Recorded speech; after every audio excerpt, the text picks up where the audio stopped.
Welcome to the Anxiety Coaches Podcast, a relaxing and informative show where we explore anxiety, panic, and PTSD, sharing how you can overcome them for life.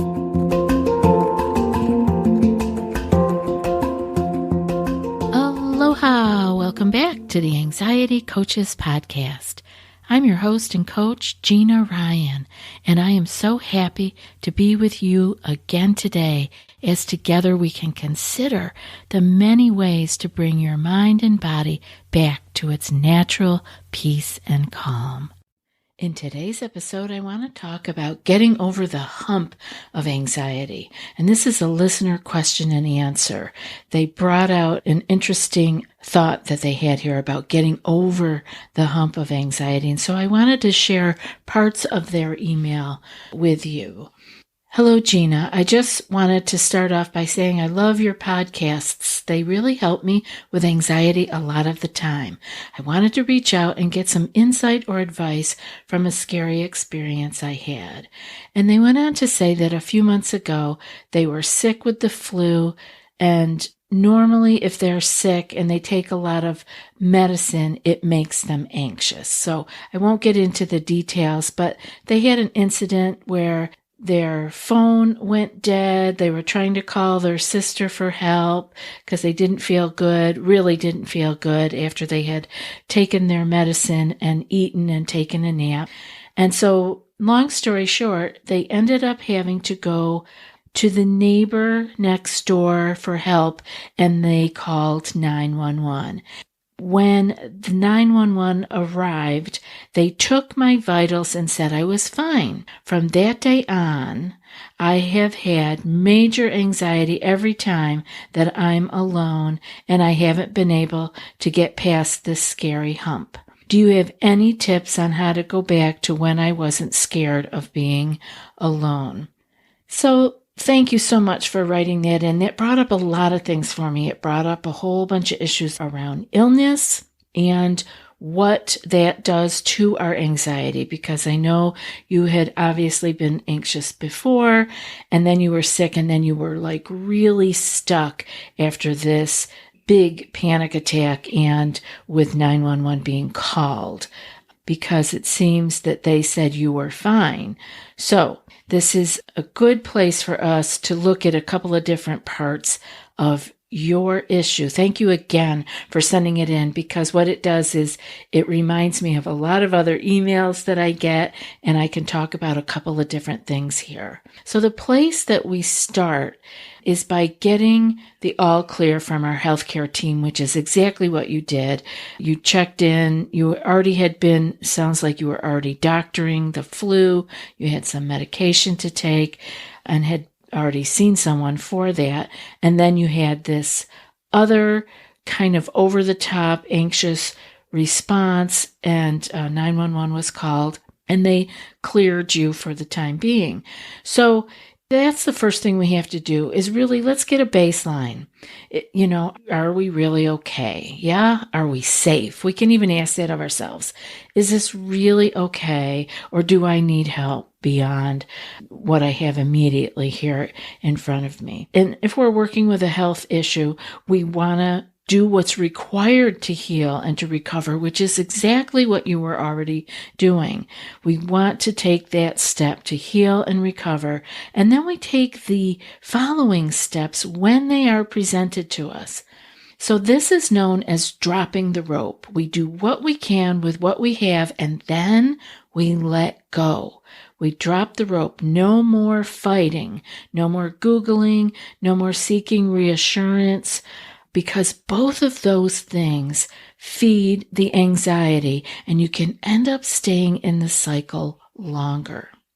Now, health anxiety is worrying excessively that you are or may become seriously ill. So I'm wondering if that is part of what was going on with our listener. Perhaps they were having more concern about being really ill, more ill than they were already doctoring, right? Maybe they were becoming seriously ill. This happens to many people when they are sick. Not everyone. Many people, when they get actually very ill with serious conditions, no longer experience that underlying anxiety.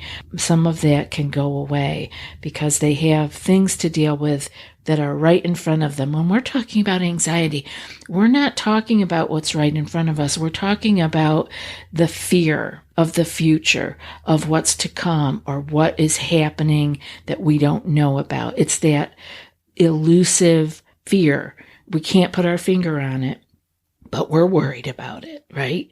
So we want to make sure that we don't get stuck in Googling or seeking reassurance over and over again, because that feeds our anxiety cycle and keeps us fueling it, so that we are never getting back to that peace and calm side of our nervous system. Health anxiety is worrying excessively that you are or may become seriously ill. So, like from having a cold or a flu, you may spiral out into worrying about more serious and life-threatening diseases. Now, you may have a bump in the road in your illness where you hit the wall, you got even sicker, and this can happen when we're ill, and that might trigger this excessive worry about becoming seriously ill. So we want to watch that, because when we get stuck in the worrying about more serious and life-threatening illnesses, our imagination really begins to take over. And you may also have the experience of having no physical symptoms with health anxiety. This happens to some people. Or you may believe that normal body sensations or minor symptoms are signs of severe illness. And an example of that was in my own case. I was very young. I was in my 20s. And when I would have a gas bubble that would come and I would feel the sensation in my chest or anywhere around my heart, I was for sure having a heart attack. So I get this, believe me, and many of us have had this where we believe that a normal body sensation or a minor symptom is a sign of a severe illness, even though a thorough medical exam doesn't reveal a serious medical condition. It's really stuck in our fear and our anxiety. Illnesses can make you vulnerable to anxiety. So this is why some of this happens when we're already down with a cold or a flu or allergies or whatever. When we're sick, we feel more helpless. We feel crummy, right? We don't feel good. We're exhausted, and maybe we're a little worried. If you combine all those things together, for an anxiety sufferer, all of that stress is huge. When you put that together, it's a ticket down the wormhole. If you are already leaning toward being an anxious person, when you put together some cold, some flu, some exhaustion, just general malaise, fever, put it together and we're already gone. Our imagination has taken off and we have all kinds of things. But other than trying to take steps to prevent illness, which we should always be heading in that direction, and by taking proper care of ourselves, and when we are sick, doing the things that are necessary to recover, being sick is simply something we don't have control over in our bodies. And so this loss of control is something that makes people feel extremely anxious. Anxiety wants to control it, and it wants to know the outcome, and it wants to know the outcome now. This is a big piece of anxiety, is this inability to wait. There is no sense of being able to sit with the present circumstance and let some time pass. This is why it's very difficult for anxious people to be ill without worrying about more. And as we all know, getting over an illness, even the common cold or an allergy, takes time. And anxiety wants nothing to do with letting the time pass.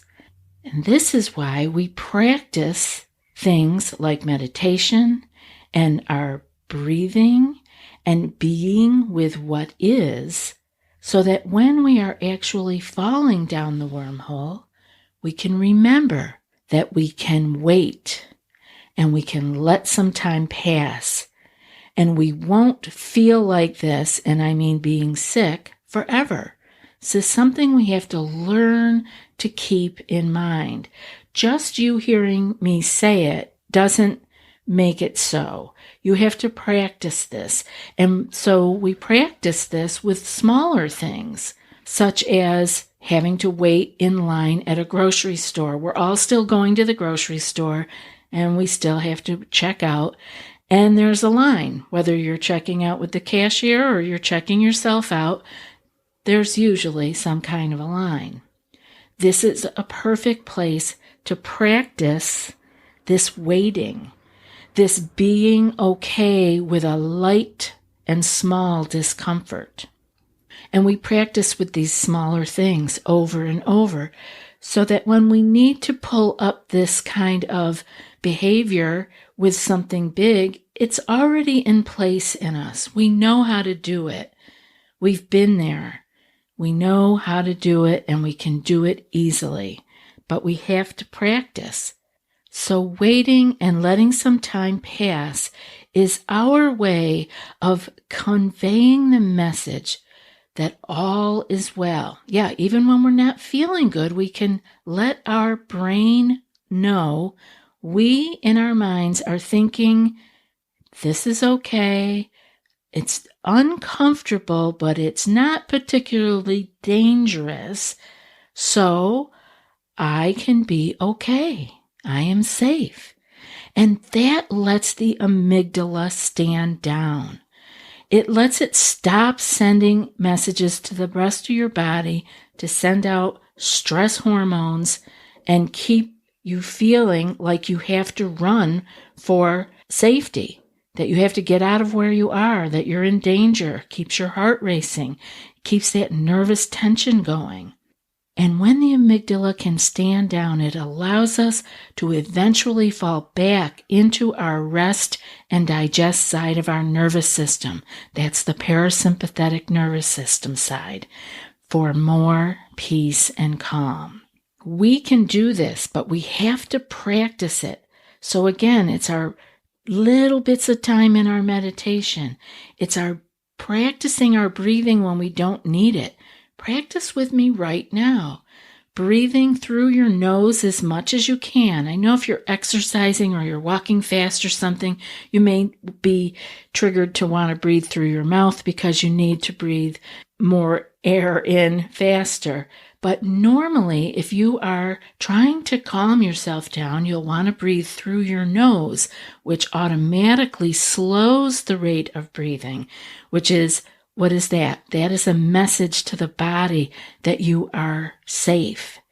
So breathing in through your nose, and then just breathing out, again through your nose if you can, but wherever you're breathing out through, let it be longer and slower. And as you're exhaling, you can let your muscles just relax just a little bit as you are letting that exhale out.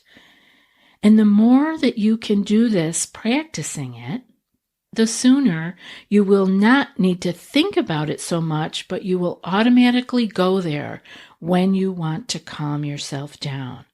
Remember to see your fearful thoughts as actual symptoms of your anxiety and panic attack. Fearful thoughts are a symptom of being anxious or being in a panic. The more stressed you are, the more fearful thoughts that you are going to be noticing. The more you can put these thoughts into the neutral or I don't care basket, the less additional fear you will create. And the sooner you will let your body stop releasing those stress hormones. Remember, the thoughts that may be running through your head may not be true. We tend to believe every thought when we're anxious or panicky. We think everything that is coming up in our head is true. And those thoughts simply are not all true. Now, hypochondria is no longer listed in the DSM-5 as a diagnosis, which some people might consider what I'm talking about as being a part of hypochondria, of thinking that what you have is a big illness. But it is now considered an anxiety disorder, in which the focus of the fear and the worry is on uncomfortable or unusual physical sensations being an indication of a serious medical condition. So isn't that interesting? Uncomfortable sensations. That's what they're calling health anxiety, or what used to be called hypochondria. Very interesting, this word of discomfort. If we can learn to be okay with being uncomfortable, not in danger, but just uncomfortable, we can really begin to settle this anxiety down and get over the hump. So the way out or over the hump, as our listener asked about, is through.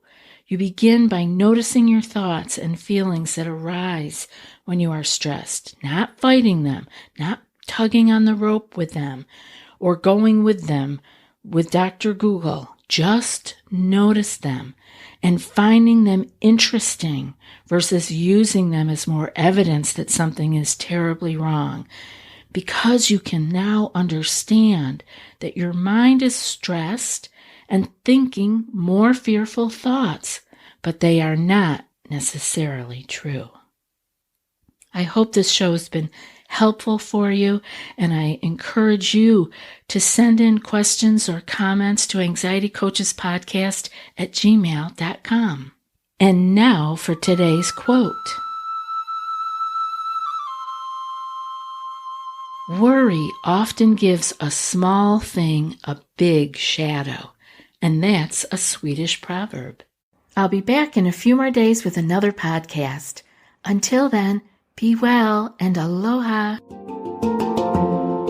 Thanks so much for joining us for today's episode of the Anxiety Coaches Podcast. Find more information at theanxietycoachespodcast.com.